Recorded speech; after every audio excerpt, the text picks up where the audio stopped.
Okay, good evening, everyone. Hello, good evening.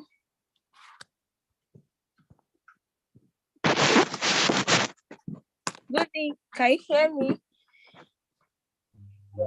Yes, we can hear you. We can hear you. Okay. Good evening. You're welcome to the Canada Japa series, pathway. We're all welcome. I think we're going to give 4 more minutes for others to join so that we can all start together.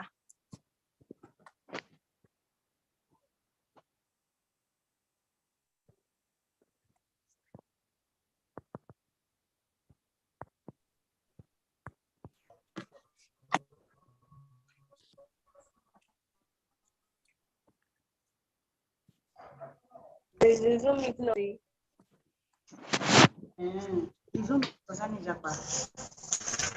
How can I join? How could she join us?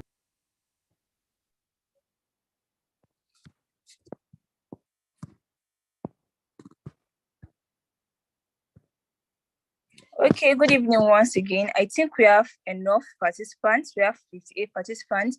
So I'll be calling on Naomi, who is the Vice President Internal, to give the introductory speech. Please, is Naomi on the Zoom meeting? Yes, I am. Okay.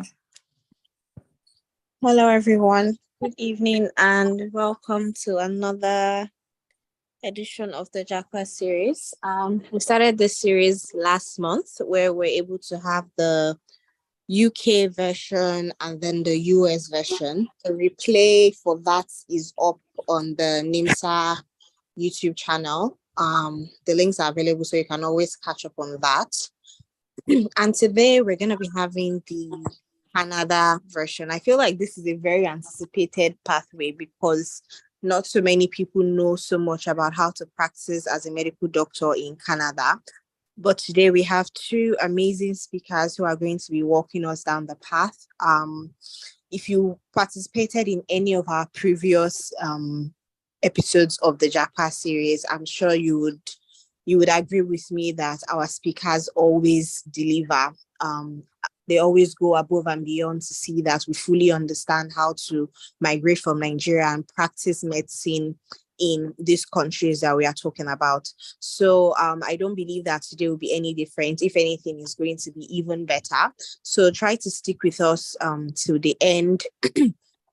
Try to invite your friends who want to know about it, ask your questions. Even if you knew about the pathway before and you had 1 or 2 questions, come on here and ask your questions. Our speakers have, a wide experience and they are ready to teach us. They are ready to explain to us, everything that is going to be involved. So a big thank you to everyone who is here. Thank you for giving us your time, your data, and a huge thank you to our speakers.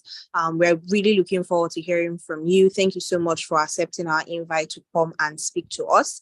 And also, the Japa series doesn't end at the Canada series. Next week, we also have the Australian edition for you guys. So if you're here now, I hope that we'll also see you again next week. So yes, let's just, I'm particularly really looking forward to this session because I know next to nothing about, moving to Canada as a doctor. So I hope we all, have a good time, and please stick to the end. If you, for any reason, get logged out and maybe you can't join because the Zoom is full, there's also a YouTube link. So you can join us on the YouTube live stream. Thank you very much. Back to the moderator.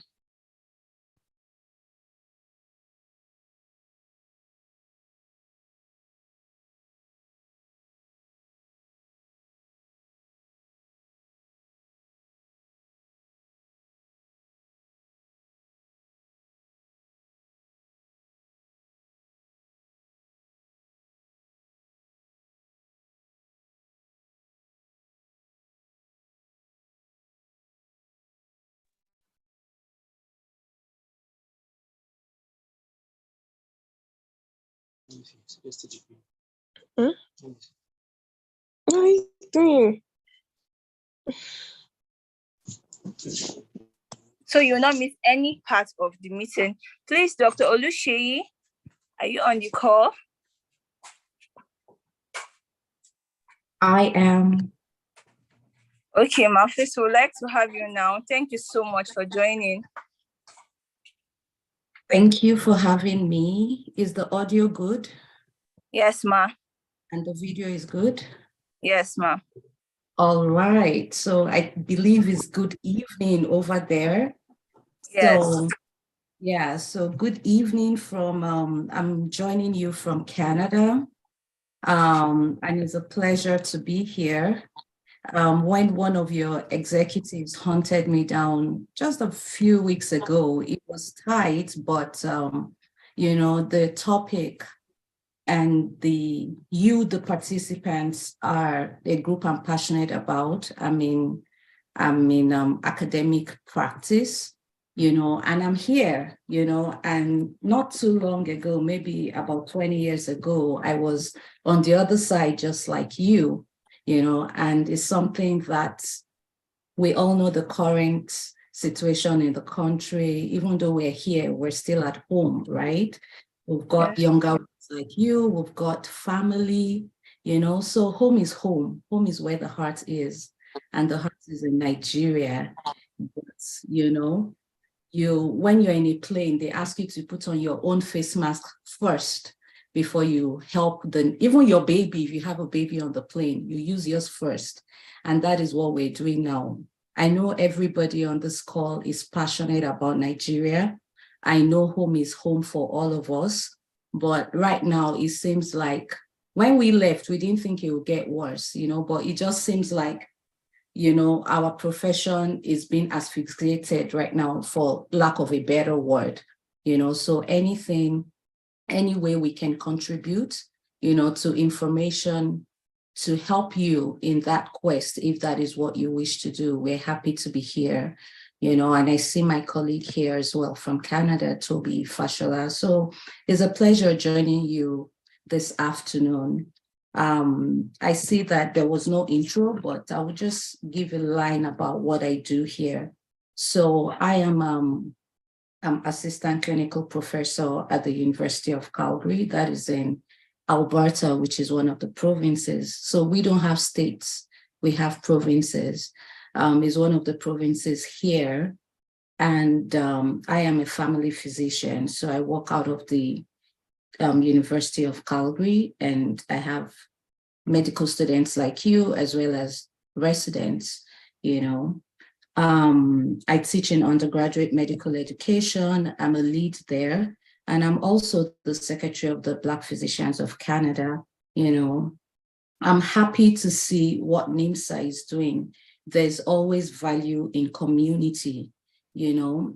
If when you start alone, you can see, you know, but when you stand on the shoulders of others, you see even further, you know. So it's nice to have this community to bounce ideas with yourselves, you know, how do we move forward? How do we share information? And I'm particularly thrilled to see this, you know. Previously, it used to be one person, you know, me alone, helping themselves and living. And then when they're here, they call you and say, oh, now so we see Amo and no vex, I'm here, right? But, you know, to see all of you carrying yourselves along, that is great to see. And that is how we started the Black Physicians of Canada. That is not just one thing to be Nigerian, or, you know, it's nice to when a white man sees us, they see a Black face, they don't care where that face is from. So when we all come together as a community, you know, we can only advance our progress. So good job, NIMSA. So today's topic, running away to Canada. I hope I'm safe from the Nigerian government, you know? So yeah, you're right.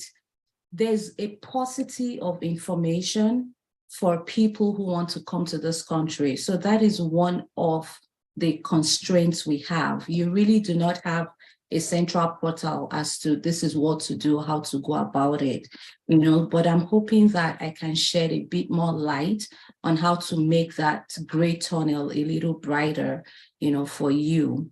So as a medical student, what should you know Let's start with the background of how the medical students here are. So here you need to have a first degree to study medicine. And it is highly competitive, to get into medicine here, just like every part of the world, right? But I think it's even worse in North America and in Canada, because the spaces are so limited. You even have Canadians going abroad to study medicine. So everyone who is in medical school already had a first degree. Not only did they have a first degree, a big deal of them were also working in their field, and their field doesn't have to be related to medicine. So I have colleagues who were pilots in their previous profession, classical opera singers, engineers, we have tons of them. So what that means is, coming into medicine, they come in as adults who know exactly what they want to do as soon as they graduate from medicine. And it's very short.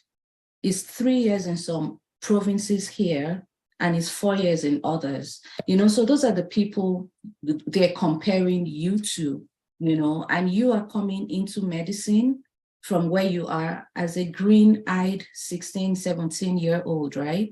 And you're not even sure what you want to be when you grow up, when you start medicine, but as you get towards the end, you begin to figure it out. But your counterparts on this side already know what. So what am I saying? What I'm trying to say is, by the time you get to your clinical years, I believe preclinicals is still up to your 300-400 level.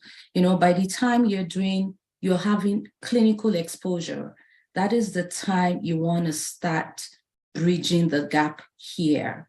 That is the time you want to start seeking electives. Electives are, that opportunity you have in medical school to pursue your interests.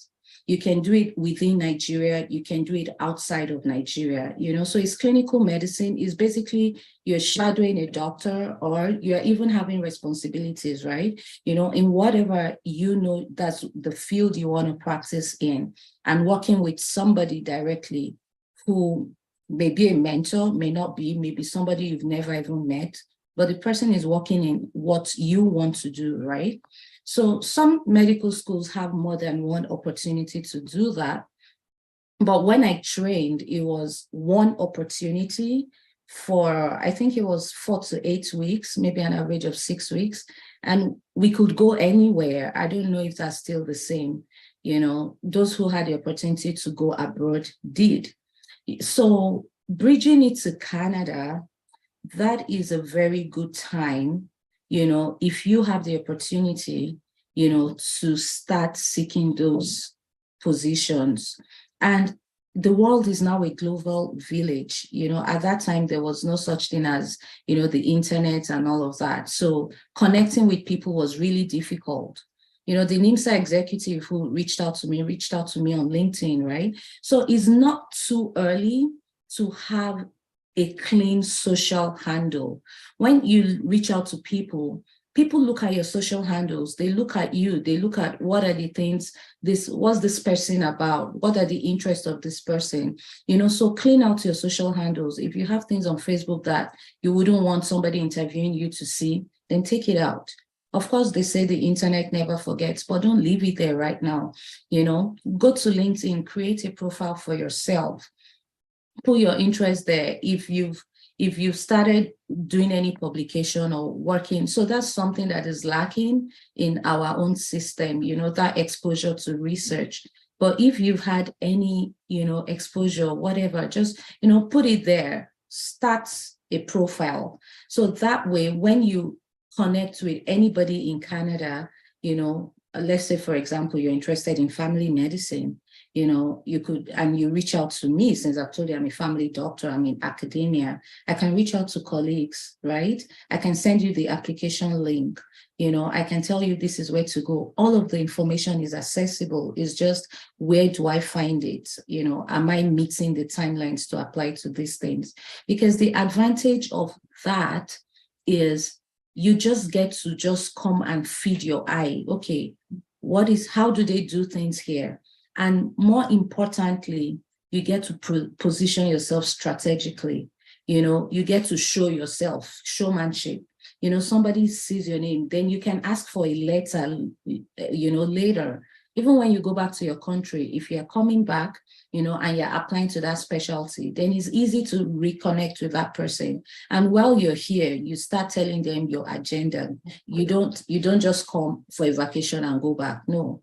And you say, oh, the reason I'm having these electives is because I'm interested in coming back to do my postgraduate in Canada, right? So that is a very important way. But of course, we know that not everyone has the funds to do that, the sponsorship to do that. So that is just one way. A second way as a medical student is look out for conferences. We have international conferences that go on. Like I said, right, we're having pools and pools of people like us with similar interests, having communities. And we've had instances that we've paid people school fees, that we've come together and collectively paid. So if an indigent Nigerian student who is doing well academically, we're seeing your transcript, we're seeing how your transcript, and you reach out and say, oh, there's this conference going on in this part of Canada. We just finished, so it was the first of its kind. It was called ICAM, ICAM. It was International Conference on Academic Medicine, and it was all medical schools in the world and all teachers, and Canada hosted for the first time. The conference concluded on Wednesday, and I saw one of my teachers as a house officer. I hadn't seen him in 20 years. I saw him at the conference. And he came with his own money representing medical schools in Africa, right? And there were two students from Africa. They were both from Ghana who presented at that conference, right? There were 44 countries represented at that conference. So things like that. It doesn't have to be a highfalutin topic. Anything, you can bounce ideas, with doctors here, with people here. I'm here, Toby's here. We can connect you with others, oh, I'm thinking of this idea. What do you think? We can prepare you, to put in your abstract. So you won't just come as an observer, but you actually come as a participant in the conference. If you reach out and you say, oh, I'm unable to pay my transport fare, but I submitted an abstract. I'm going to be presenting the conferences in this. Of course, our head will be swelling. We'll be happy to say, oh, no, this is, so that's another example. I can share the link for this one against next year. It's an annual conference. So there'll be another one again next year in Canada, in Vancouver. So I will share the link with your executive to disseminate to you guys. So that's the second way, in which, you can come in, you can start planning, coming in here. Because when you come to those kind of events, you make connections, you meet people also from other places, from other parts of the country, and then you see their portfolios and you can connect and say, oh, I'm a medical student from Nigeria. I'm interested in internal medicine. I want to specialize in nephrology. It's so great to meet you. Do you mind if I have your email and continue, and then you keep the conversation going. You remain connected. And if you're applying to that person's school, you have somebody there already. So these things may seem small, but in the long run, there are hundreds of people who are applying. What makes you stand out? What makes you different? And we also have the people who say, you know what, maybe I can't do any of this. Maybe I don't have the means. Maybe I just need to focus on my books. I can't do anything else until when I finish. That's okay. When you finish, during your housemanship, you should be doing the exams they're doing here. So things change very quickly in Canada. 2 years ago, the exams that were being done here, are different from the exam being done today. But as at today, the very first exam you need to do is called the Medical Council of Canada Evaluation Exam 1. It's called the MCCQE 1, right? So that's the very first exam you need to do. And then there's an OSCE exam that you also need to do. and that can only be done here. But the QE1 can be done in other places now around the world. Is a prometric exam, right? So you can be studying from Nigeria. We have study groups all over. People have, Telegram, WhatsApp groups, you name it. And people are studying from outside and doing the exams from outside, So you can also do this to prepare yourself so that during your housemanship, if you're able to save money, then you can come for the second stage of the exam at that time, and you then begin the residency application process and whatever it takes. Lastly, I would also just like to share that all of these things, there is no one way, so I've talked about coming in academically, and you can also come in as a permanent resident, because before you can even do anything here in Canada, the rate limiting step is, are you a resident of Canada? Now we're in such a dire shortage of physicians that they can get you a work permit, if you're done your training, and that's when you're coming. There are different stages that you can come in. I was just focusing on you as a current medical student, right? So as a medical student, of course, you don't have the work experience, but as soon as you worked for one entire year as a doctor, you can apply through the permanent residency pathway, and through that pathway, you can also find yourself here in Canada. So there's several ways, I'm sure you guys are burning with questions. I think there's a lot I've packed into, this first short 20 minutes that I want to hand it back to the moderator to allow you those questions, and then we can, have another 10 minutes at the end of your questions or halfway, whatever works.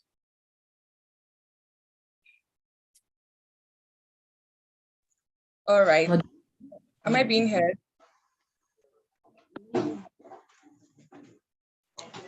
Good evening, everyone. Can you hear me? Yes, we can hear you, Glory. Good evening. All right. Thank you. Thank you so much. Thank you very much, Ma, for this session. I actually learned a lot, and I want to emphasize what she said. She's talked about us engaging in seeking out ways to advance ourselves, right? And I think that's very important, especially because we want to further, especially for those interested in furthering their careers abroad, especially in Canada. So, Ma, thank you so much for this session. It was really enlightening, and I'm sure we are burning with so much questions that I want to ask. So, if you have any question, could you kindly indicate by raising your digital hand so that we can call on your name to ask your question? All right, I can see users iPhone. Please go ahead. Good evening, everyone. Good evening, Ma. Thank you for this great exposition. Can you hear me? Yes, we can hear you. Yes, we can. Okay.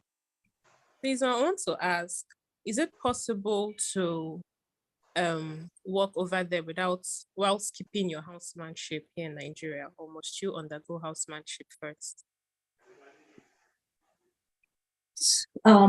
Is possible, right?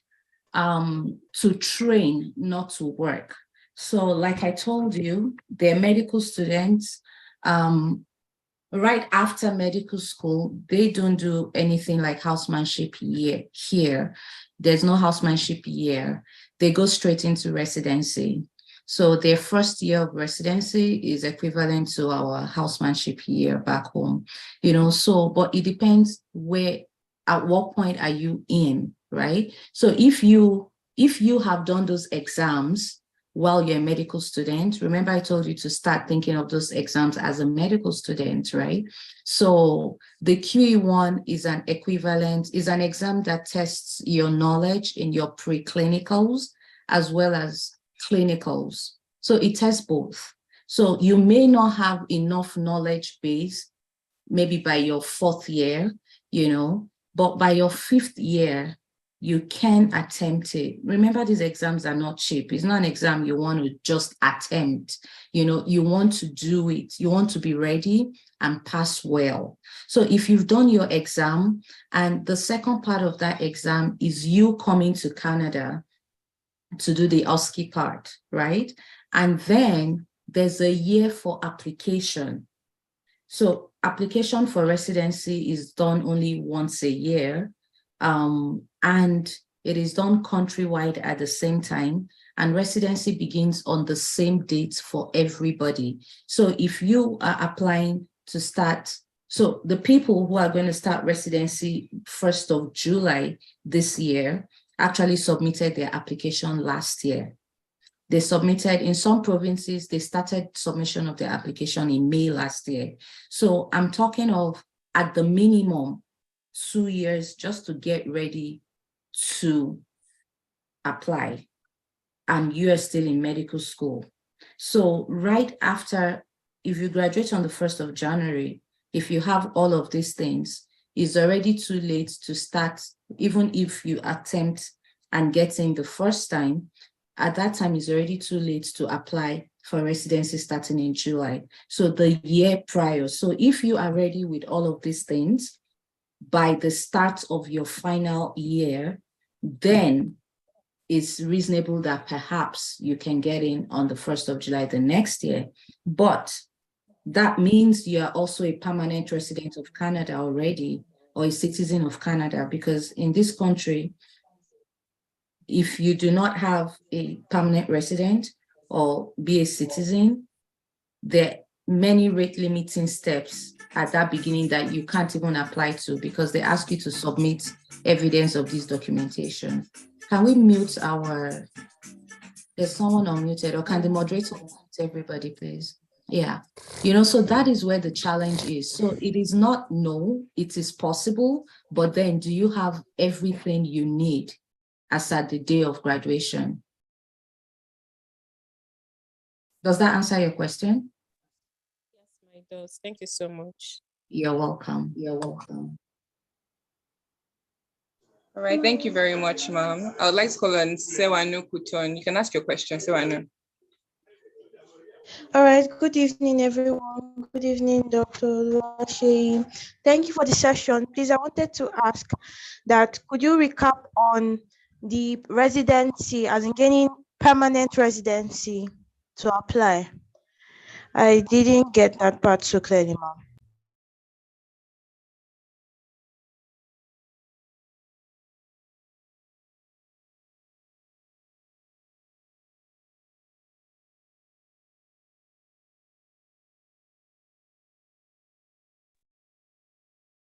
Dr. Akinola, you're muted. Thank you. Yeah, so I said permanent residency is a whole conversation entirely on immigration, right? So it's outside the scope of today's conversation, but I'm putting it here, the link to Toby. If that link is wrong, kindly correct it, but I think, let me just see, I see that you see this. I think that is the link, you know. So visit that website and it gives you all the information you need on how to apply to be a permanent resident. But what I said, what I alluded to is that the basic prerequisite to apply to be a permanent resident in Canada, which means you want to come and live here permanently, right? And they welcome economic migrants, people that are coming to build the economy. So if you say you are in a particular skilled profession, they need a minimum of 1 year work experience in your profession, right? For you to get the points you need to apply. So it means that as a doctor, you need to work your entire housemanship year, and then you don't even have a full license until you've done your, what's it called? Your NYC. That's when you get a full license. So that may be tricky for us as doctors, but for you as a student, a pathway that may be better, maybe you coming here to do a master's. if you know, okay, I'm going to Canada, having a Canadian education is another added plus for you, so you can apply during your final year to come start a master's the following year. So you don't even wait at all. You don't even do housemanship. You don't do anything, right? And you just come in here. But then the twist to that is then the only option you have to work in Canada as a doctor is to get into residency. And we also have to say, okay, what if I don't get into residency? Then you now have to start thinking of, okay, other countries. So I always recommend that you do not lose anything by doing your housemanship before leaving.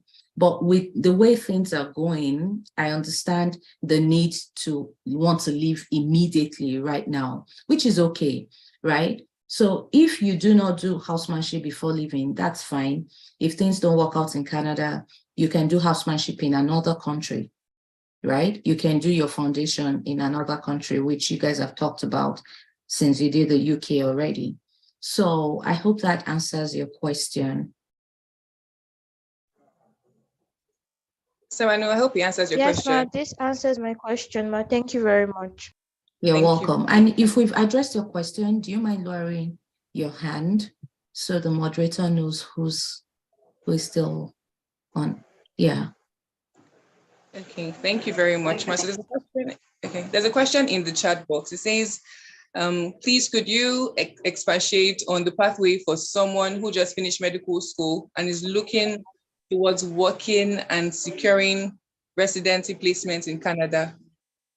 So I think this person wants to know wants to have a breakdown of everything that it would take for her or for him or her to get permanent residency, as well as the examinations to take with regards to moving to Canada. Okay, so I will answer that very shortly on the side. So in the chat, I put in it's not a link, but I just typed it in. So that is a blog that I have shared that in on YouTube.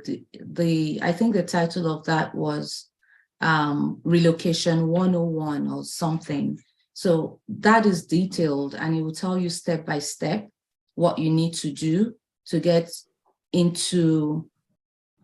integrated here. If today you're in Nigeria, you're thinking of leaving, what do I need to do? So that breaks it down, because the very first thing is, we talked about exam, but there's some steps even before you do the medical exam. The very first step is you have to ensure that your medical school is listed amongst the world list of medical schools. So it is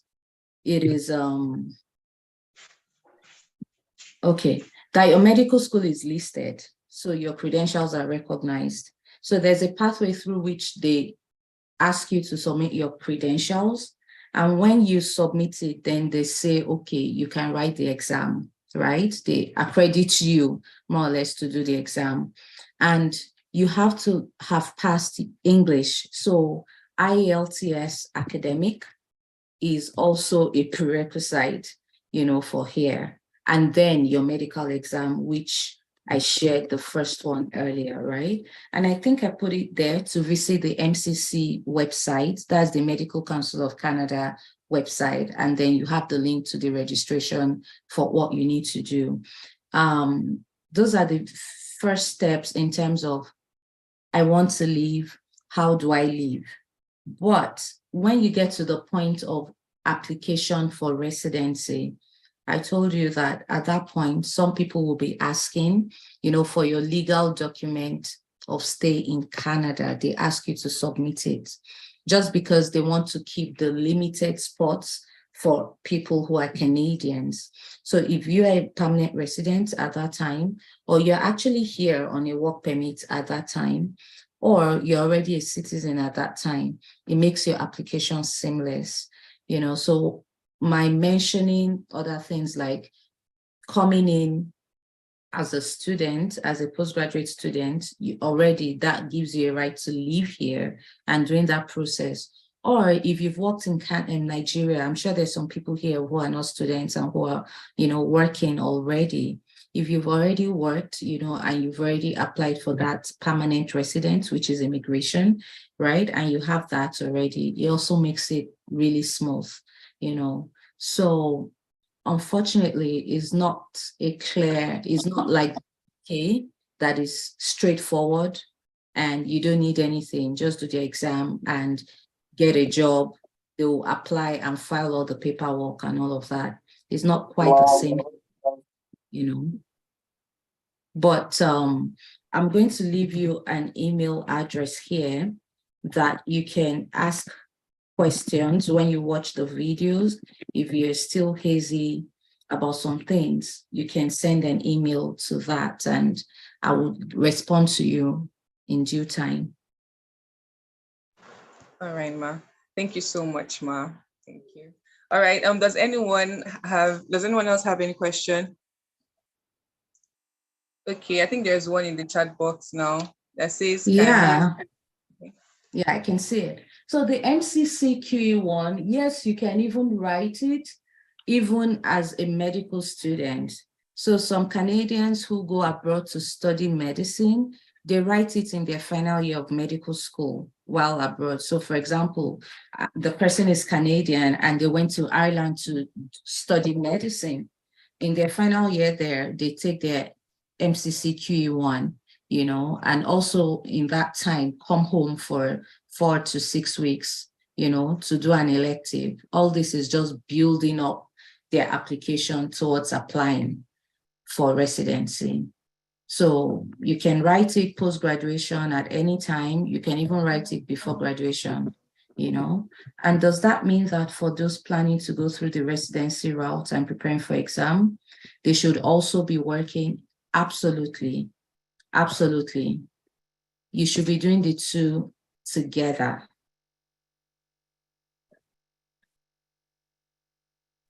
All right, thank you, ma'am. So I'm quite interested in this because you passed through this journey, you experienced this firsthand, right? So I want to ask, how was the journey like for you transitioning from Nigeria to Canada? How was it like for you? Would love to hear that. Well, unfortunately, it changes here very quickly. Some of the things that were applicable during my journey, are no longer needed today, but I will still share, So I left Nigeria in 2013. And as at the time I left, I was doing OB-GYN, and so I had that experience. I left to go study in the United States. So I didn't come straight here.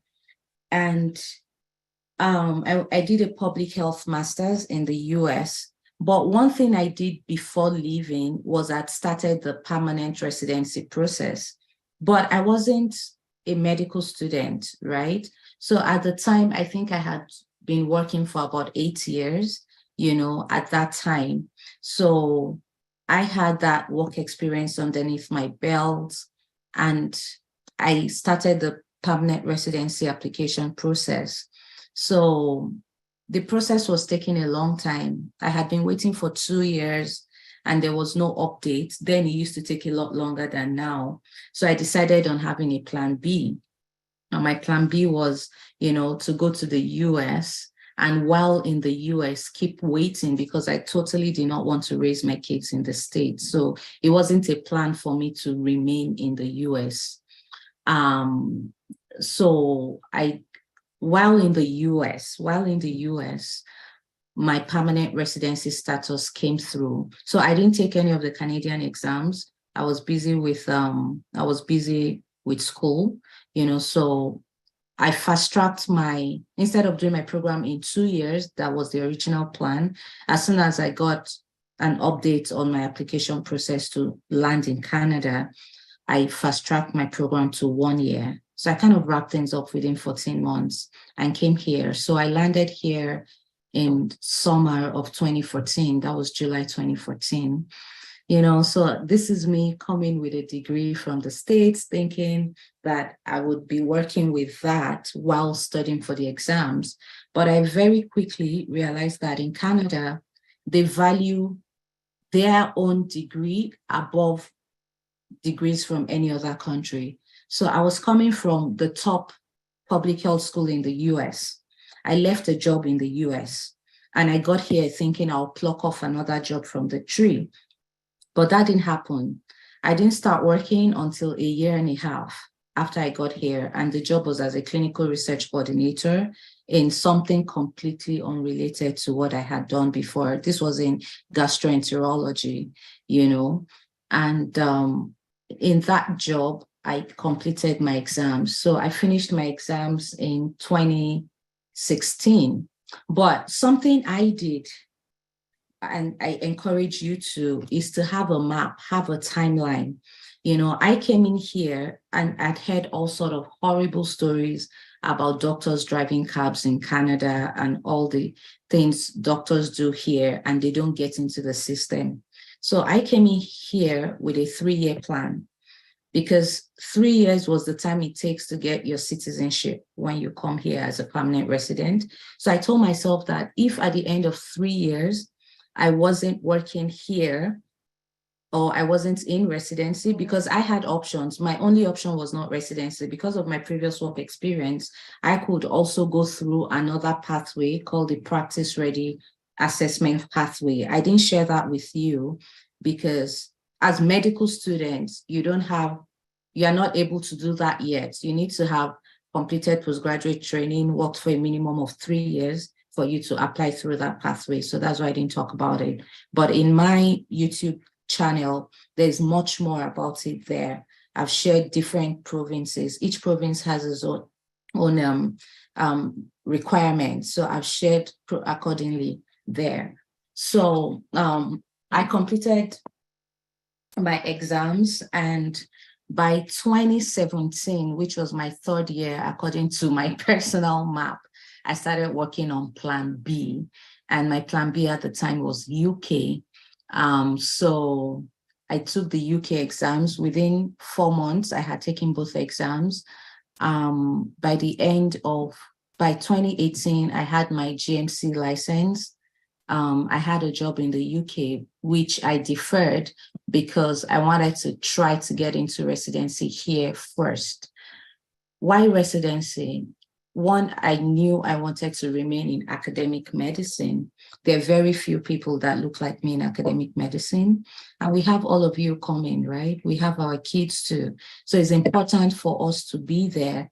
You need to be at the table to be a decision maker and affect these decisions. So that was very important. And getting into the system as a resident allows you, see how the system really runs, allows you make connections that are lifelong connections, So that was why I didn't want the option of going to work rurally and just build a career that way. So I focused entirely on residency here or in the UK. So I got a GP training placement, which I didn't take up. And, God's grace, a lot of hard work as well. I got into training the first time I attempted, and not just got into training in the city where I live. So that was fantastic. And completed training there and continued working in the same university. That's where I still am today. So that's really the journey in a nutshell. It sounds like it was smooth, but no. But the point is, when you're pursuing something, how badly do I want it? How much am I willing to sacrifice? Because in my journey, my kids were 2 and 5 when I left Nigeria, but I had to decide what I needed to make that decision of why am I going to the US? I couldn't afford a nanny in the US, and I was going to school full time. School is not a joke. School is expensive. It wasn't just my life savings, all the communities around me supporting me, right? Including my father's gratuity at the time, So I left my kids. It was hard. I left them for the entire time of my postgraduate training, a 2-year-old that was still taking the bottle, you know. So that was a sacrifice I was willing to make because I was looking at the end point. I'm doing this for them at the end of the day. And here as well, when I made that decision to do UK, you know, going back and forth the UK for like an entire year and missing out on that part, you know. So those were some sacrifices. And, you know, also I told you that I got a job as a research coordinator a year and a half later. But in that time, what was I doing? Of course, I had to do the jobs of, you know, maybe I remember that I drove somebody's kid for some time as a driver, or, you know, working as a caregiver at night somewhere for some time, you know. And, you know, all these experiences, I share it because they are part of the journey. And this is where we are today. So when you are undergoing this journey, take stock, remind yourself, because your mental health is going to be challenged at some point during the journey. But when you remember, why did I embark on this journey? Why am I doing this? Your why will sustain you. Having a community, I was able to do this because I have a community, you know, and so community building is so important. Toby here is part of the community we have built. You know, we have a community where we mentor people like you who are here, you know, Canadians who are trying to get in, and that sustains you. That is important. So I think in passing, in parting, my final words to you, you know, will be, as far as there's a will, there's a way. Connections are important. There are no limitations to connections now. Everybody is part of the global village. Reach out, use this connection, send emails, connect on social media. If person A doesn't answer you, person B will, or person C will, you know, and please, please, please find yourself a mentor, you know, find yourself somebody that, you know, who can guide you on this part of medical adulthood, you know, who can share their connections with you, who can give you academic advice, who can give you professional advice, who can give you personal advice, you know, who probably can give you reference letters. And even if they can't, they can connect you with their colleague, you know, or somebody they know who can give you these important letters. You know, don't be by yourself. Don't be solitary, you know, don't. Yeah, so I think that's about it. We're fast spent with time, but again, it was a pleasure being here this morning. And I wish you all the very best as you embark on your careers and complete your studies. Yes, thank you so much, Ma. That was so enlightening. I learned a whole lot. Thanks for the encouraging words too. Can we please appreciate Dr. Sheyi in the chat box? Please tell her how much you appreciate her. We are so grateful for your time. Thank you, thank you, thank you, thank you. Yes, ma'am. Yes, I agree with you, Moses. I agree with you. It's great stuff she shared, actually. Thank you so much, ma'am. Thank you. You're all very welcome. So I'll hand it over to you. And I'm sure Toby will deliver, as always. Enjoy your session with him. Yes, ma'am. Thank you very much. Bye. Bye, ma'am. Thank you. All right. So we're moving to the next phase of this session, this event, right? And to be honest, Dr. Toby Fashola is loaded. He is truly loaded, and I agree with Dr. Sheyi on that. I'll read his bio before he comes up to speak. So Dr. Toby Fashola is a graduate of Obafemi Awolowo University. He worked at the University of Ibadan for some time. He is a fellow at the West African College of Surgeons. He presently works as a resident physician in the Department of Surgery at the University of Toronto.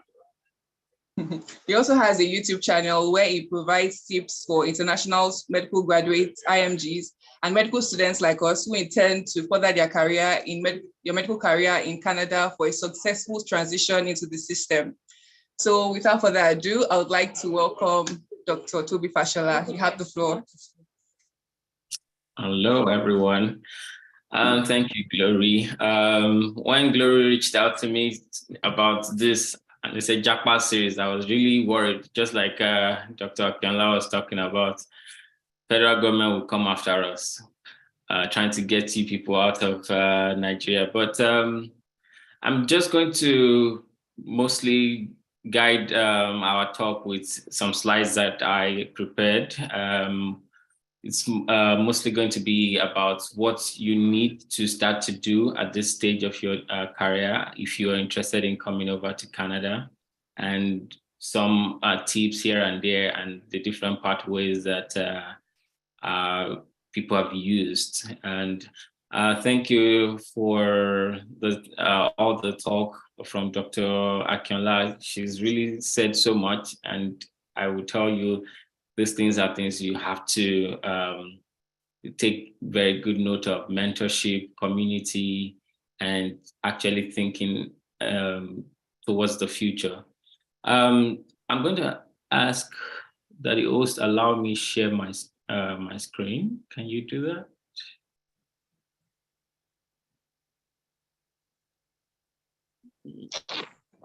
All right. I've been distracted. I'm not following. Okay, I'm now ghost. All right, thank you. All right, so maybe in my past life I was a teacher. I like to. Okay, so you can see all of this. All right, so I'm just okay. I'll go through it quite fast. I have a YouTube channel, just like Glory said, and you can get more information there. And you can also reach out to me via email. I've been answering many people's questions. So this is a bit of the outline. Really, if you're going to Japa, like this series is about, you have to really think ahead. You have to plan ahead. One of the biggest errors many people make is to, do it half-heartedly and then get to a country without foresight, and then they spend several years going in circles. It can be really tough, and it's a lot of work, but it's very possible to do. So one of the few things I would like to talk about is the myths and what is really true about coming over to Canada to practice as a medical doctor. It is not impossible. I mean, you can see that I did it. I'm presently on call this weekend, and that's why I'm a little sleepy. Some people say it's too hard.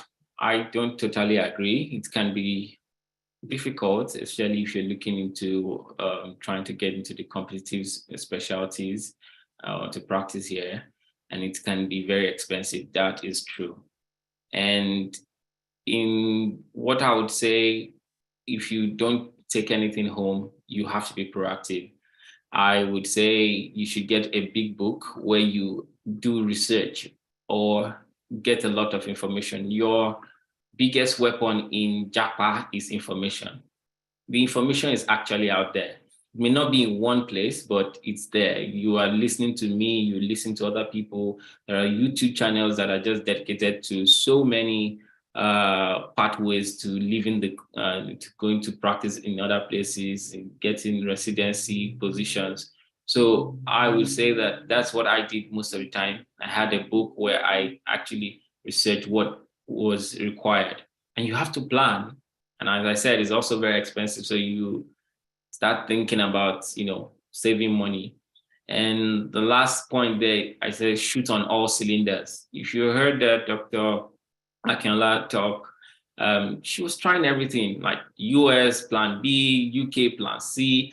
So if you know that the numbers are stacked up against you, you will also stack up the numbers against your challenges. So like for me, I was basically doing the US exams. I passed all the US MLEs. I was doing the Canadian exams. I never looked into the UK because I somehow was not interested, because at some point I was upset with the UK visa officers. But even right here in Canada, I was exploring all the different pathways to practice. But I'm going to tailor most of my information to you medical students at your stage. So now, the pathways majorly are, I would say, three in my mind for a medical student to get here. And the first one is going to residency. I saw a lot of questions about going to residency.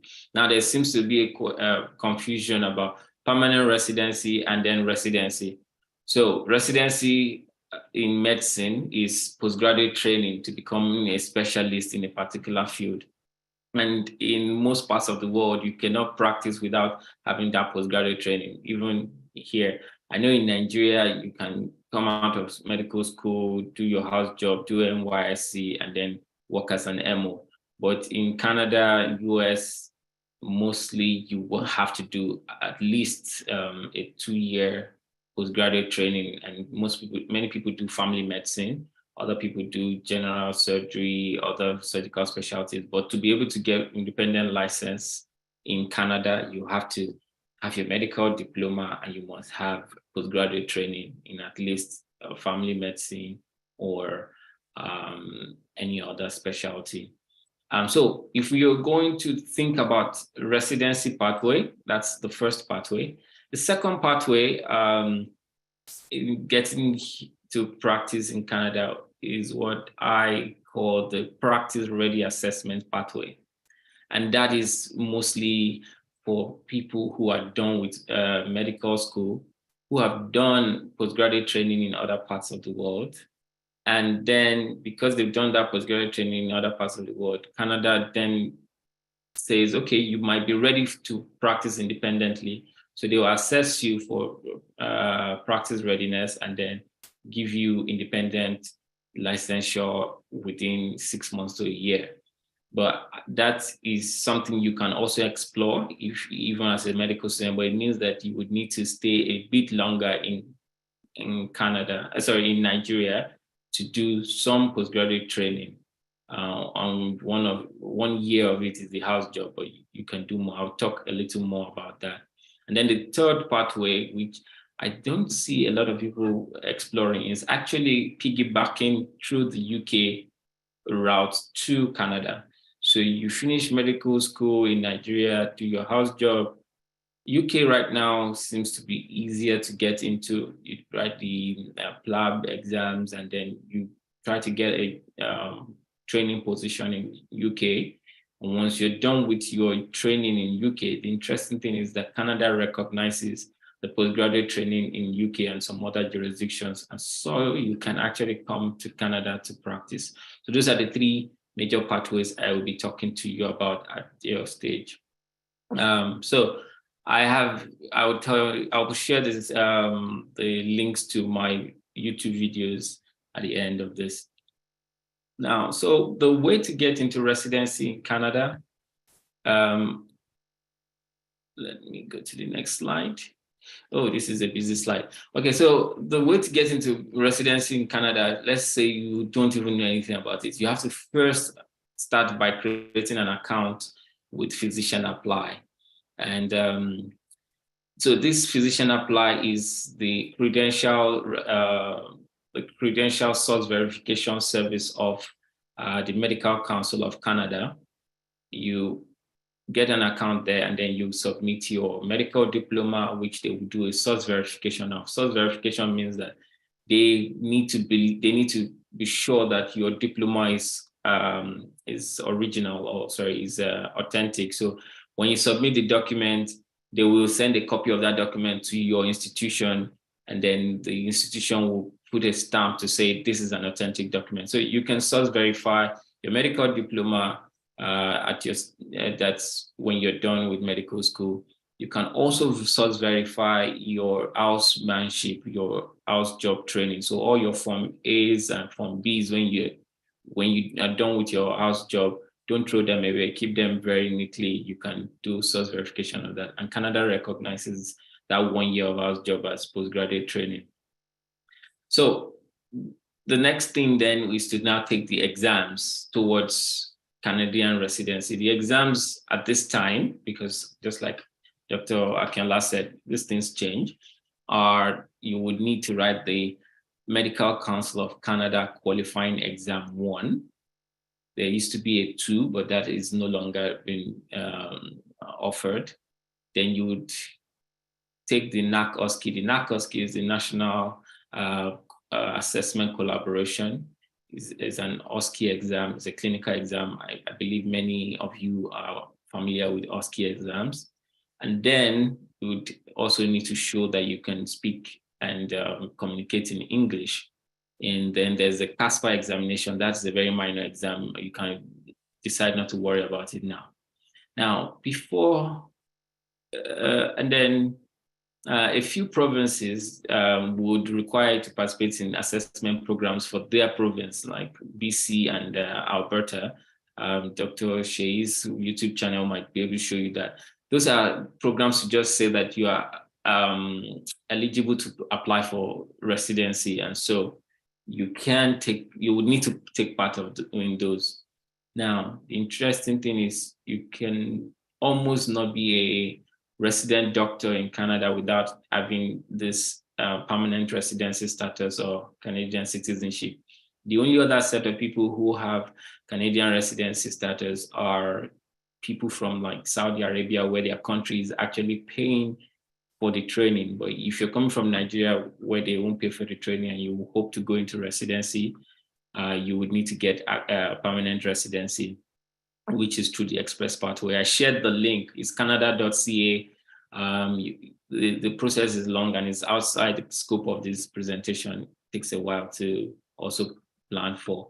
But I think that for people, anyone who's thinking about coming here, you need to, as I said, research, get your information, and start putting things into place at the same time. You're looking into these exams, like the MCCQE one can be written in Nigeria in any prometric center. Sometimes you can even write it in your room via remote proctoring. The OSCE, you have to come to Canada to write, and you can always write that when you come in as a permanent resident. And then there are other things you will need on the CAMS website, which will be personal letters, essays, and your CV. The CV needs to be tailored to the way that Canadian medical students tailor their CVs. And then you start to think of letters of reference. It's usually very good to have letters of reference with people that know you very well. But I'm just trying to give an overview. More of this information is on my YouTube channel, and I can answer more of that.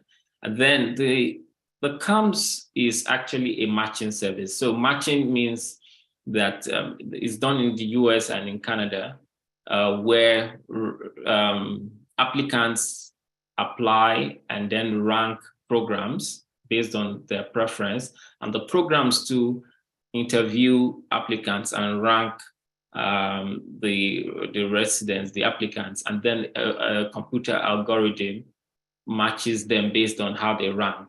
So if the applicant ranked a school first and the school ranked the applicant first, they usually get matched, and that way it works. I'm sure many of you have an idea about that. It's also done in the US. And then you prepare well for the interviews and give your best and hope for best on match day. It's done once a year. Most times the match opens towards the end of the year, and the match day is sometime in the early part of the year. So match day for this year, 2023, was April 12, if I'm correct. Now, at your stage right now, what is very important for you to start doing, it's very important that you start striving for excellence. They look for academic excellence. So I know that in medical school, we used to hear, just cross, just pass, 50% is okay. No, try to aim for the best scores, do what you can. If you can get honors, that would be great, because they help. And as Dr. Akinla said, you're competing with the best of the best. Some medical students here have PhDs already. So imagine who you are competing with. And then they like to know that you have a life outside, just the book. So extracurricular activities where you can showcase your leadership and teamwork. And very importantly, I cannot overstress this, you need to be able to show your face here. So my first time in Canada was in 2010. I was a final year medical student. And then there was free browsing on MTN. I didn't know what to do with my phone. I was like, free browsing. I think all those Opera Mini. And then I thought, oh, elective is coming. So why not apply to some schools abroad? And I thought, oh, Canada, why not? I just sent emails all over the place, and Manitoba, the University of Manitoba, responded to me and said I could come for an elective 4 weeks in pediatric surgery, and that started my journey to Canada. So you can see how free browsing got me on my way here. So electives in Canadian medical schools, and you have to be strategic. Look for schools that have IMG sports. IMG means International Medical Graduate. So there are positions, residency sports that are reserved for IMGs, and they're usually far and few between. So schools like University of Toronto, Ottawa usually have that. And as Dr. Akinla said, get involved in research in your field. If you're interested in surgery, start working with some of the staff that are surgeons in your school and say, hey, I can just do, a pattern of appendicitis in Ibadan or Enugu. Now, the other things are you can join relevant societies, attend some of these conferences, or you can actually create them. Some students who matched here created Students Society for Anesthesia or student. It may still be very rudimentary, but the fact that you are showing leadership skills are very good. And you need to go to the website to read on the programs for that. If you're preparing for the MCCQE one, I would advise that you use the UWorld practice questions. That's what I used. And then there's also the MCC practice questions on the MCC website, and they have a lot of ethics. The costs, I know people always like to ask this question, so I just put a slide on that. It is expensive, but I'll tell you, I don't ever consider money when I want to do anything. When you need something and you need it so well, the world and the universe will provide that money for you. But the costs change over the years. The exams, you can see up there's about $1,400 for QE1. NACOSK is about $3,000. Source verification per document is about $220 on the Physician Apply website. And if you're going through the express entry pathway, per applicant is about this $1,365 at this time. And the CAMS application is like $290. So you have to start thinking about exchange rate and saving money and all of that. That's if you're thinking about coming to residency. So I'm trying to see how much I'm doing with time. So that's the overview of trying to get into postgraduate training in residency, which I think is the most appropriate for medical students who want to just come here. But what I will tell you to do and our advice is that make sure you do your house job, make sure you do your NYSC so that you still have, the complete package of Nigeria, so that even if you were to go back to Nigeria and need to get more training or some more clinical practice, you can always go back. I am a fully trained surgeon in Nigeria. So if I was to leave here and go back to Nigeria, I can always start practice. So don't cut it short too quickly. And in my world, I think that more people should take their time to prepare before jumping to come to Canada. Because if you don't prepare enough, you do not have enough money, you don't have all the exams you're not getting ready for the exams, you've not really planned it out and all your option A, B, and C, you might get here and get stuck in the rut because you're trying to make money, you'll be working odd jobs, and you never have the time to to prepare for the exams or to even focus on that. And some people have found themselves here 10 years and they've not been able to get back into medical practice. So this option is going to take you a little more time. This is the practice ready assessment pathway. And this will mean that one, you need to finish medical school. You need to do your NYSC, so your house job, which one here is accepted here as postgraduate training. You do your NYSC. If you're able to arrange your NYSC in the same place you did your house job, that would be very smart, because you can almost make it look like your house job and your NYC was postgraduate training because you're in a teaching center, but it's very difficult to do. Now, if that's not the case, after you are done with NYC, I would say, because this practice ready assessment is mostly open to those who want to do general practice, they don't have many practice ready assessment routes for the specialists like anesthesia or O&G or surgery. But for family medicine, if you want to do general practice, because they need a lot of family physicians here, it means that once you're doing your house job, write primaries for family medicine in Nigeria, get a position for family medicine in Nigeria, and do the first 2 years of your residency in Nigeria, and fill your certificate of training for the first 2 years of residency. And then those 2 years of family medicine residency makes you qualified for this practice ready assessment. Now, there's still one more caveat.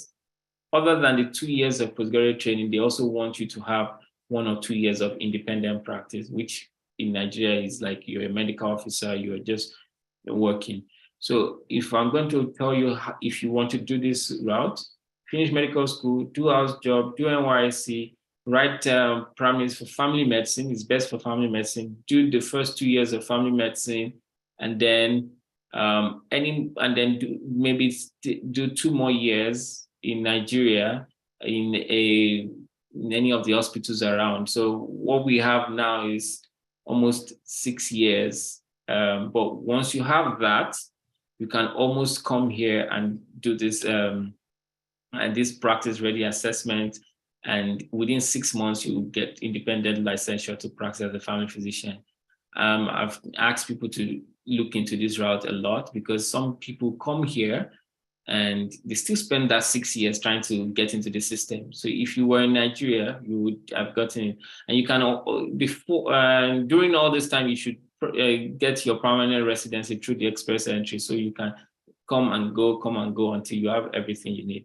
Now, the important thing I highlighted here in red is that your postgraduate training in general practice should have at least 4 weeks of psychiatry. Many of the provinces want that, so that's important.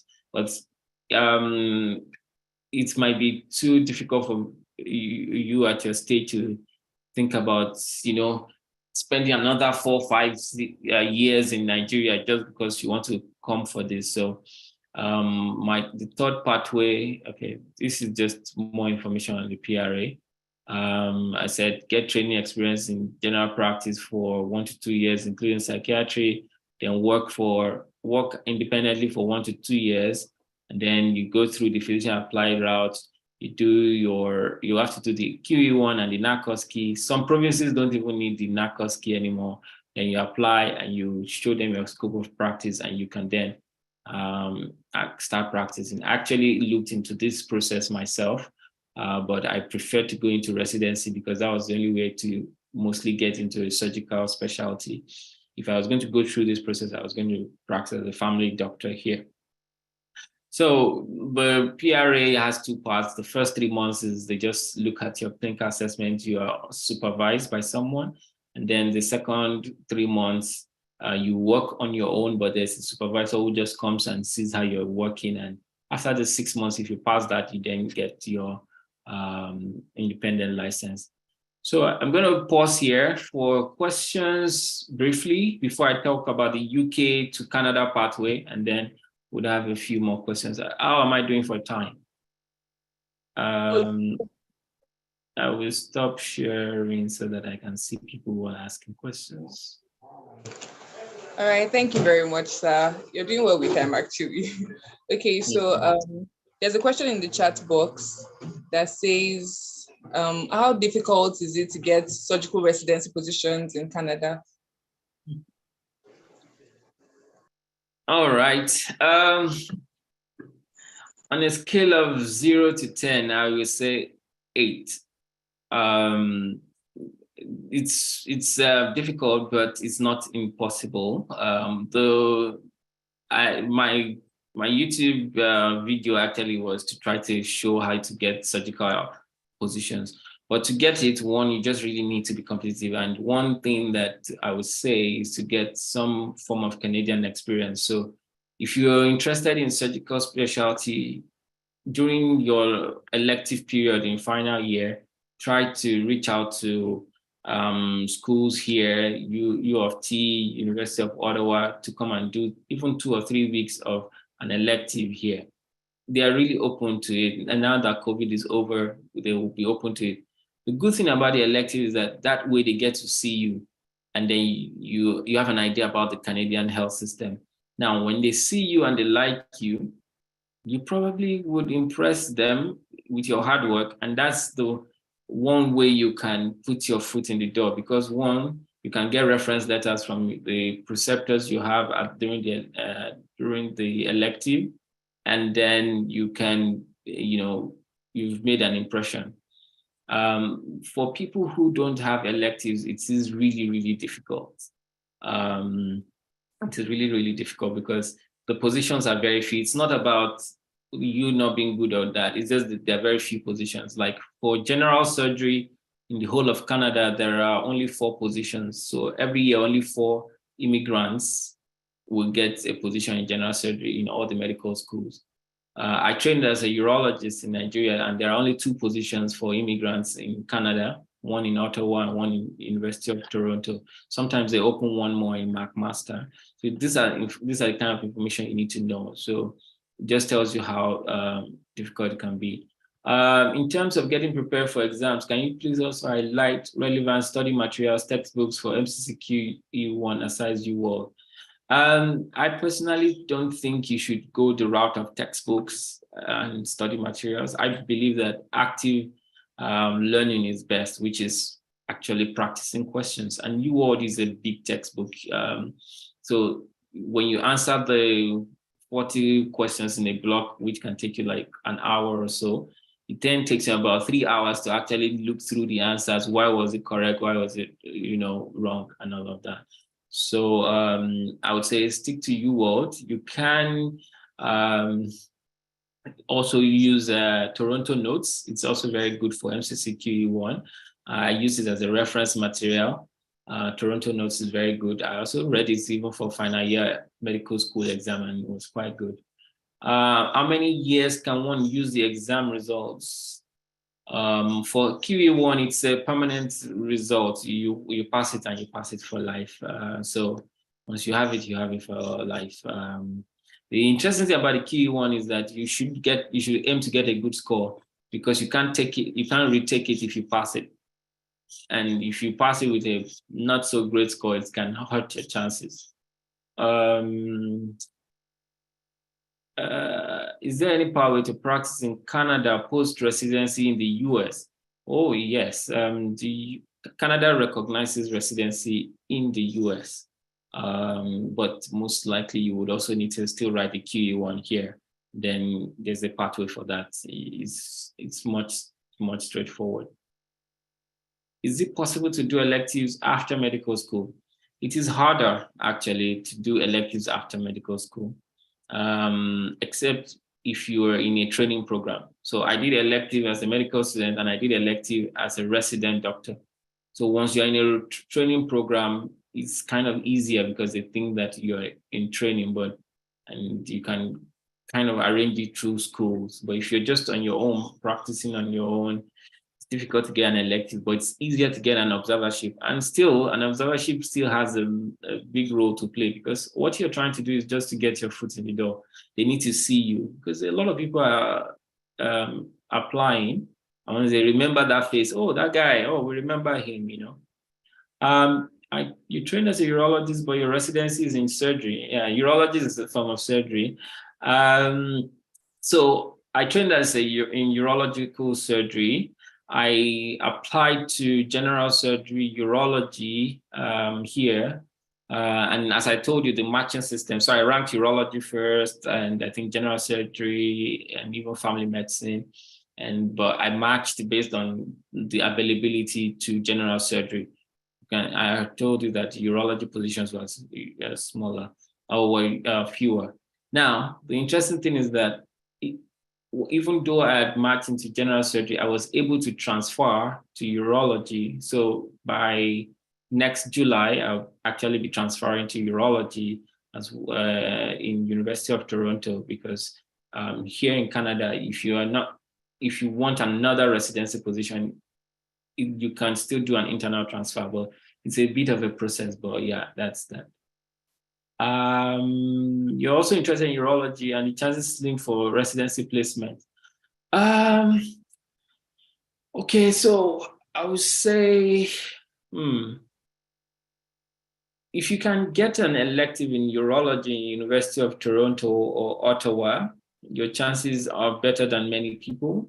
If you can do some research in urology with urologists and start to show that you're interested in urology, that also improves your chances. If you can maybe join a society or actually create a society of medical students in urology in your institution, it helps you there. And if you can publish even just one small paper in urology, those things can improve your chances. Because like the one person who got the position for urology in Toronto last year actually wrote a guideline in urology before being a resident. So it can tell you how tough it can be. I just need to be, yeah, but it's not impossible. You just need to be very strategic, know the timelines, understand what is needed, and tick all the boxes. I'm getting lots of questions. Nice. How is Canada generally? Why did I choose Canada and not US? Mostly I just liked Canada, really. US seems to have, so in the US, the positions are not separated to IMGs or Canadian or US graduates. Everyone applies for the same things, but it can be very overwhelming because sometimes you get to have like 100 interviews, you apply to almost 100 programs. I also was looking into the US. I wrote all the exams for the US, but because I like the pathway of Canada a little more, because one, you have to be a permanent resident, and then you get your residency. And once you're done, you practice here. But the US, once you apply, you have to either choose to either get a J1 visa or H1B visa. J1 visa means you have to go back to your country in 2 years, for 2 years at least, or the H1B visa, which is a little harder to get. So I was not too fussed about the US, and I had family in Canada, and so that's why, yeah. What was my catch for Canada and not US? Now, what does Canada pay look like? Yeah, money is important. Canada pay is really good for doctors. I don't think anybody else earns much more than them in terms of like, you're not really employees of the government, you're consultants to the government.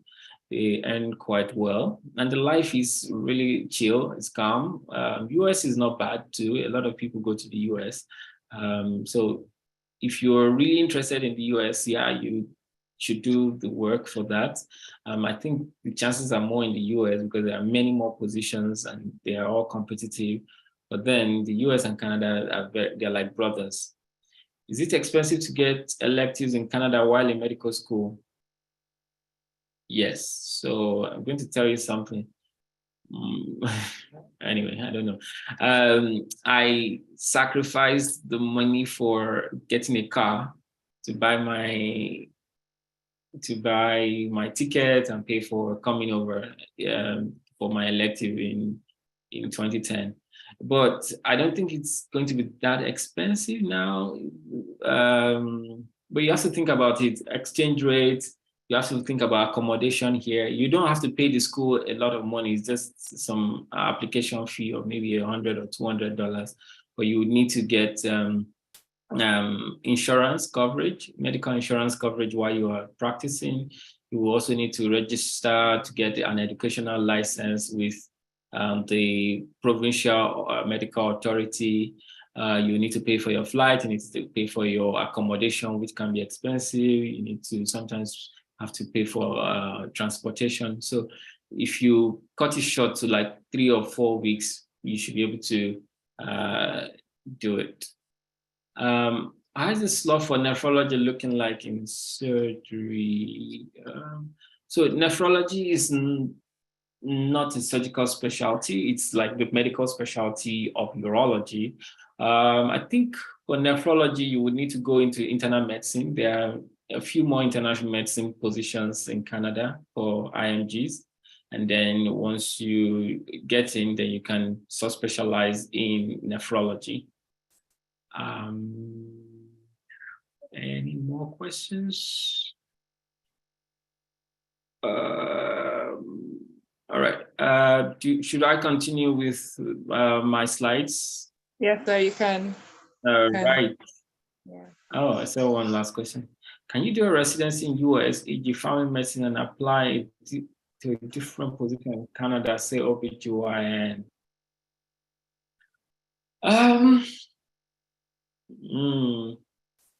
Yeah, that would be very difficult. So it would be very difficult. What you would, because the way it works here is that the provincial licensing body would look at your training and only give you jurisdiction and what they call privileges in your training. However, if you were to be a family doctor here in Canada, you can kind of tailor your service or your scope of practice towards OBGYN, like you're seeing women. You may not necessarily do a lot of CS or, do the full gynae thing, but you probably, do antenatal care, postnatal care. You can still tailor your practice towards that. When I was thinking of doing family medicine myself, I was thinking of actually tailoring my practice towards a bit of, office urology. So I could do circumcisions, I could think about vasectomies. So as a family physician, you can still do some of those things, but yeah, you will not be.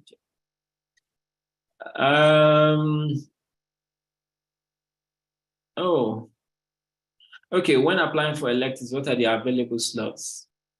Okay, for electives, they are not really available slots. I think an elective is something that is agreed by all medical schools in the world, that you can, move between schools and everything. So for many of them, the bigger schools have, formal pathways to, if you look at my video on YouTube on how to get observership and electives, I put some links there there's one called AFMC.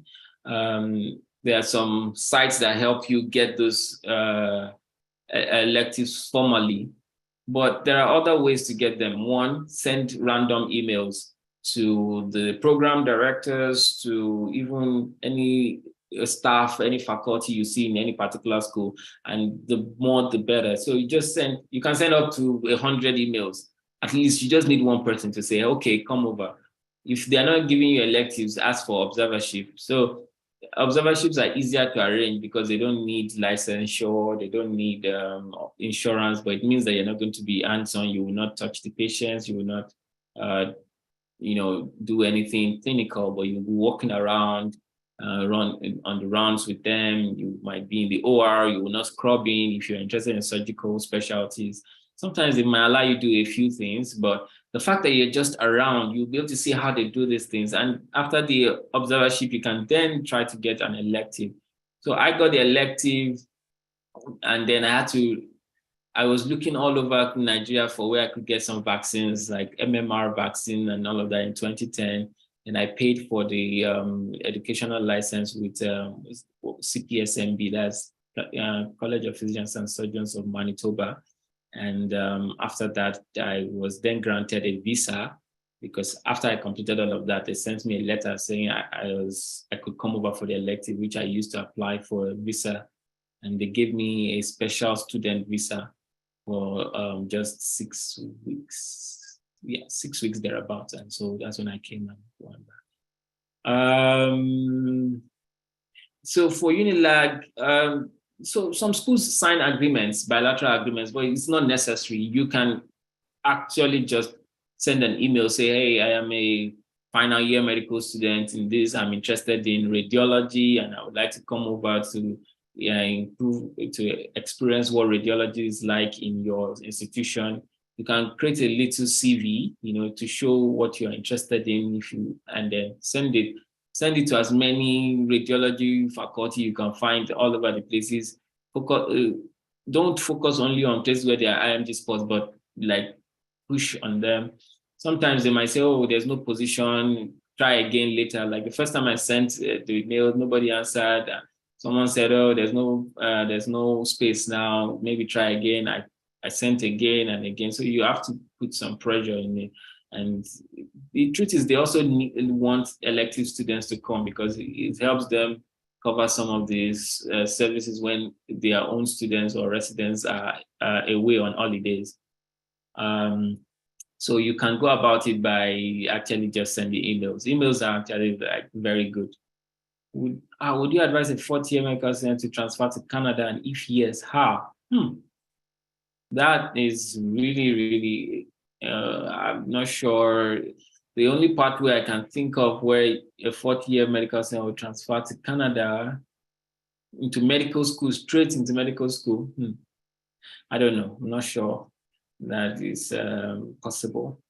Because to get into medical school here, I don't think it's sometimes harder to get into residency because you need to write the MCAT exams, take interviews, and it's very expensive as an international student to become a medical student here.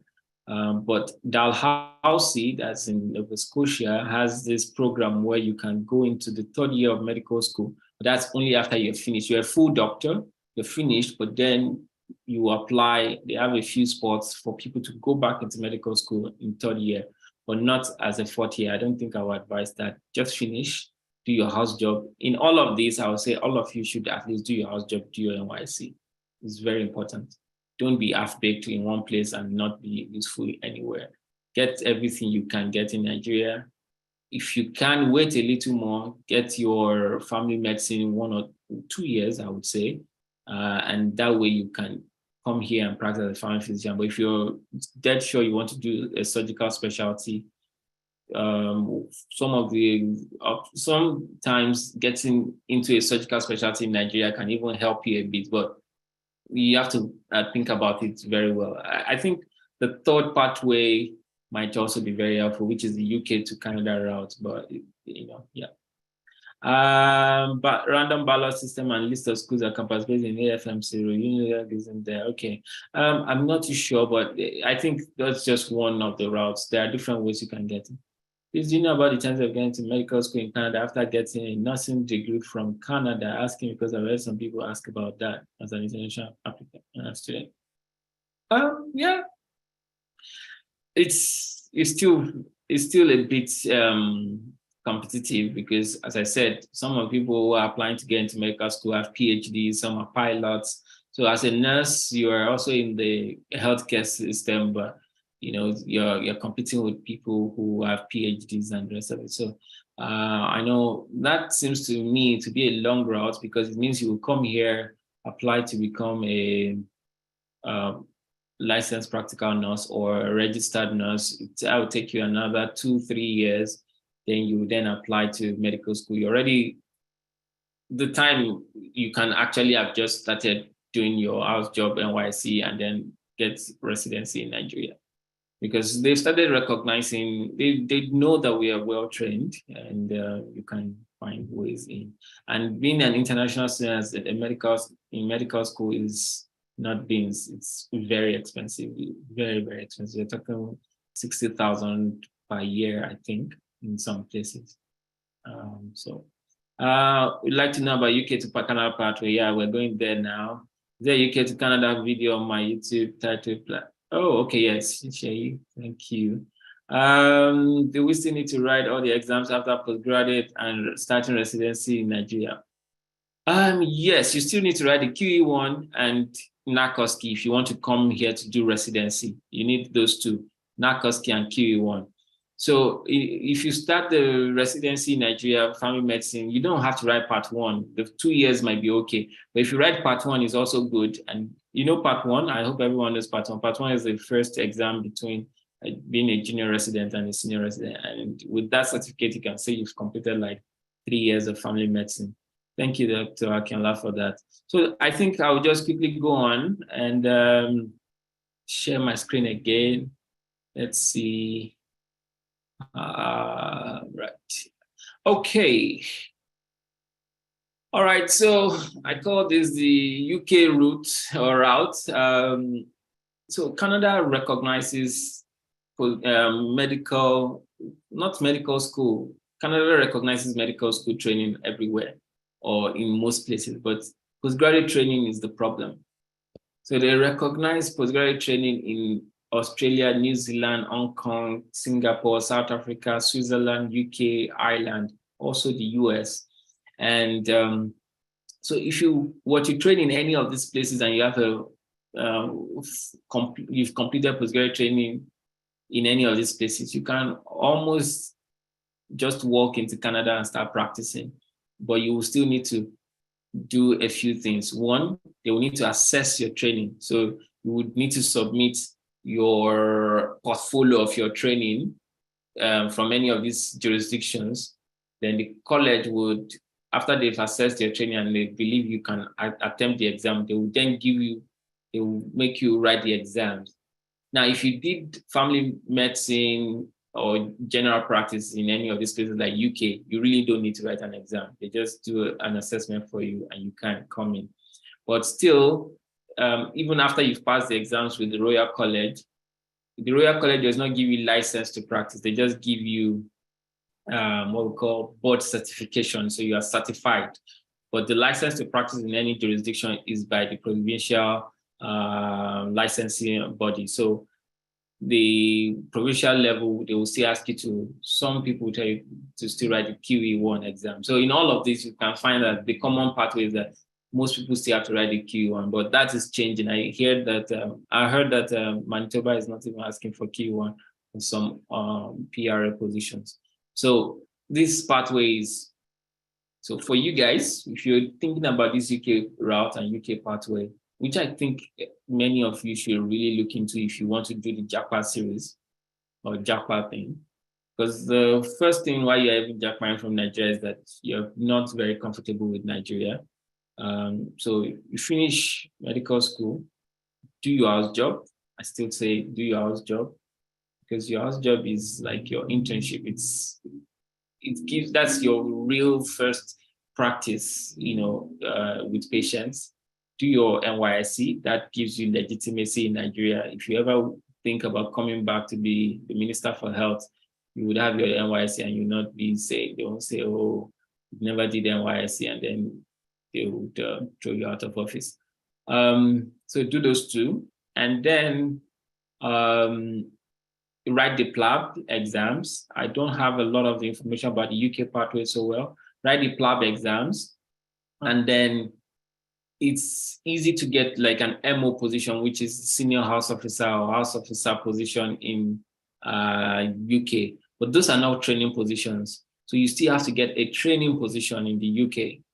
So just going to the UK to work as an MO is not what I'm talking about. You need to get postgraduate training. So, but it's easier than over here to get like GP position. So once I think there's this exam you have to write MSRA to write, and it's an MCQ, and you can apply for a GP position. When you get the GP position, it's 2 years, 2 to 3 years in UK. And once you're done with that, you have your GP certificate that you're a general practitioner in UK. By then you will have the FRCGP UK, and then you can send that over to the College of Family Physicians here for training assessment. And once that is done, you can apply for licensure in any of the provinces here, or even actually start looking into maybe joining a family practice here if you want to.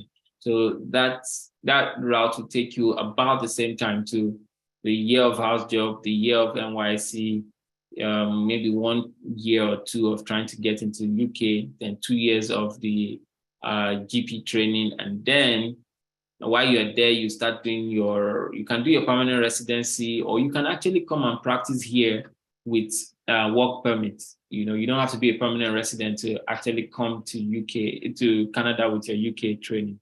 The other specialty that is recognized is anesthesia, but I'm not very sure anesthesia is very easy to get in UK. So GP is the easiest. But yeah, you can try any of the other roles. Yeah, anesthesia, O and G, anything. Most of them are recognized over here. But yeah, at the stage that you're really at the right time to start thinking about these things. If you're really looking to live in, you have to start researching, get a lot of information. It's not enough to just attend this seminars. You can see that most likely I have done a lot of my research because I was always reading all the different websites, trying to get more information and asking people. So you need to put your ears down. Some of these things might have changed in the next things. So this is just a snippet of the website to show how you can, where the approved jurisdictions are. I'll try and share all the links. If you even would need information, that's the interesting thing about many of these countries. You can just send them an email. Hey, I am this person. I'm a medical student in Nigeria. I'm interested in coming over. I'm going to get a UK something. They will just show you what they have and how you can get in. And a lot of the times on their website, they show you the pathway to get to where you want to go. Where are you right now, and how do you get to where you want to go? So, and then you have to make like, okay, this is your website showing that if you've obtained certification in family medicine in a jurisdiction acceptable to CFP, you can apply without examination.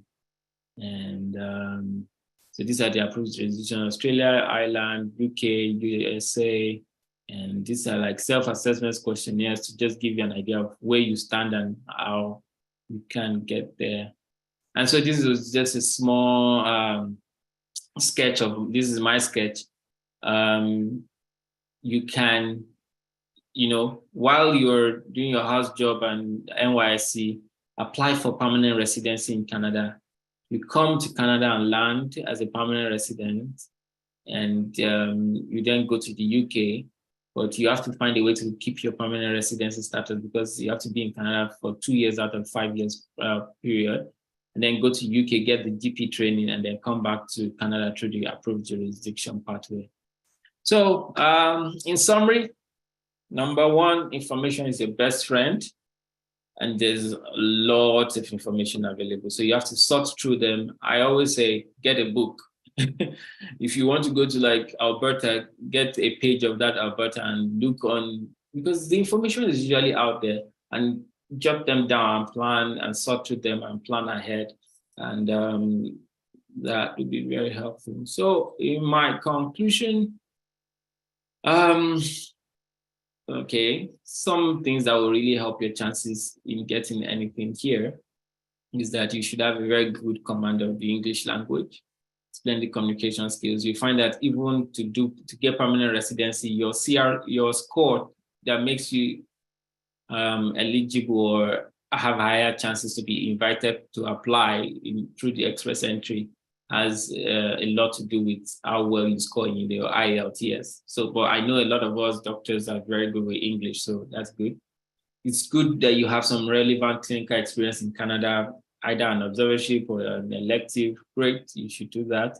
And then show that academic excellence in medical school right now. Don't be average. Try to push to be above average and excellent.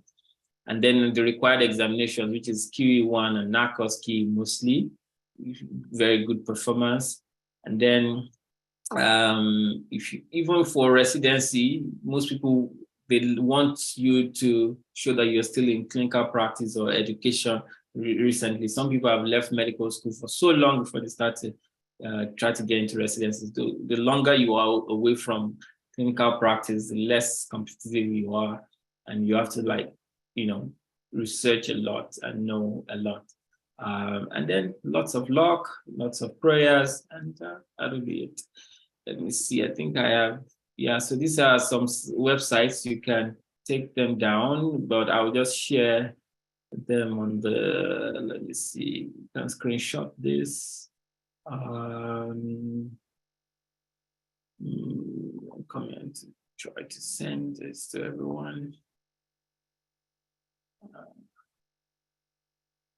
That's one of my YouTube. So I'm going to stop screen sharing and okay, we have about 10 minutes for questions. I'll put the links to the YouTube videos. There are a lot more videos, much more than so many videos. Not my videos, but videos of other people, Dr. Akinlai here, several people. So once again, thank you for this opportunity. I'm always really, really excited about Nigerians. I'm so happy that 2 Nigerians marched to general surgery in University of Toronto this year. And so we are burning the flame and moving ahead. And so over to you. Let me know if there are more questions and any clarifications. All right, thank you so much, Dr. Fashola. I think Chisom has a question. Chisom, you can go ahead and ask your question now. Good evening or good morning, Dr. Fashola. Thank you so much. I really learned a lot. So my question is, I'm in final year right now, and it seems like I've missed an opportunity to do the elective because we had the elective period before we actually started final year. Okay. So am I audible? Yes, you are audible. Go on. Okay, so my question is, if I end up going to UK first and then I want to apply straight to Canada, would I still need, like, is it still so competitive that I would still need to do those elective, maybe research work, those things I need if I'm coming from Nigeria to give me a better chance? Like, does that apply to the people coming from UK too?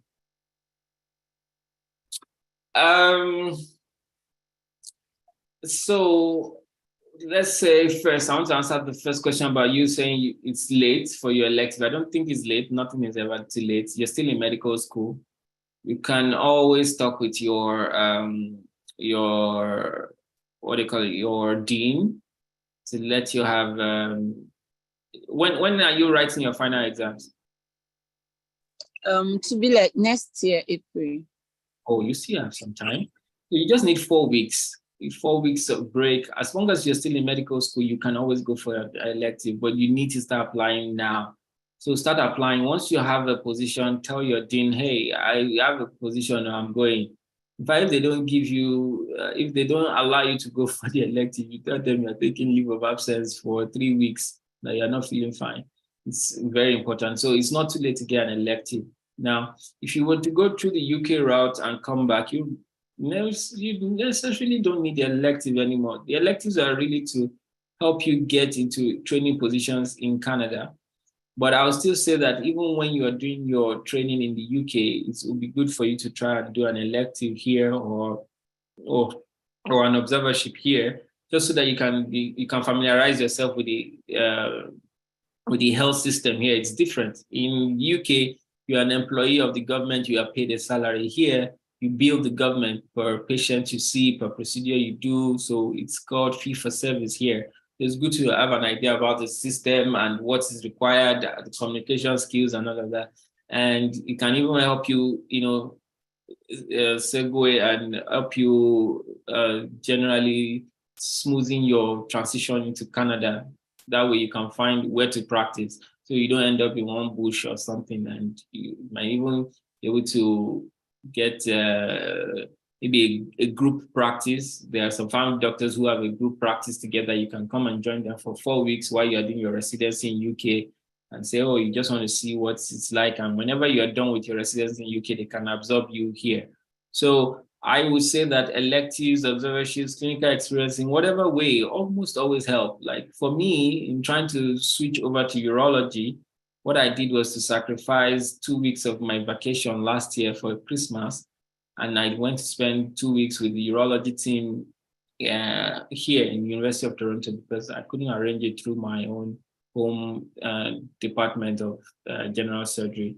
So, and in the 2 weeks of spending time with them, by the time I told them I wanted to transfer, they were really happy to have me. So I'll tell you, it's very important to put your foot out there and put your face out there. There's a question. Can we have your emails? Boy, okay, I'm going to. Yeah, my email is actually available. You probably would have seen it on YouTube. But don't inundate me with too many messages. I'm going to share it here. Let's try that. Okay, that's that.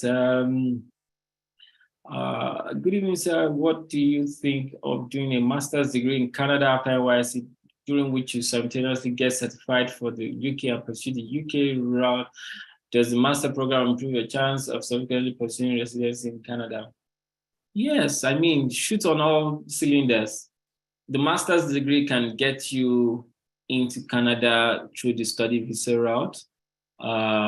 If your permanent residency route is not coming up so quickly. But I find that many doctors are able to get through the express entry because your medical degree is rated at the master's degree level and you're young. So your scores go up, your IELTS scores go up. So you can almost get the permanent residence.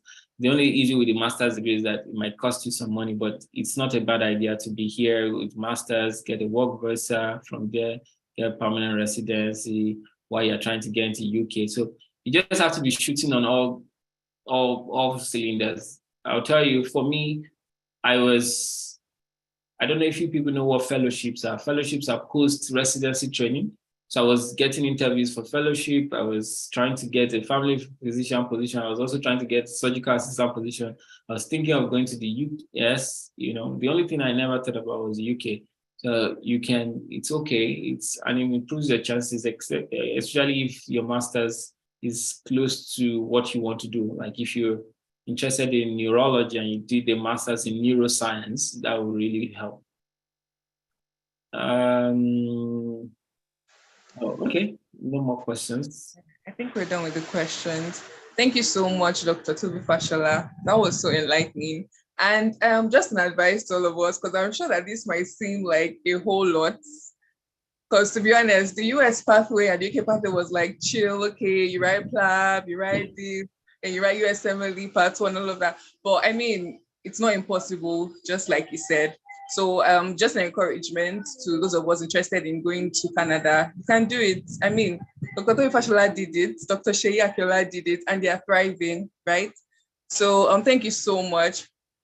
And we must agree that Dr. Tobi Fashola and Dr. Sheyi Akiola looked exceptionally good.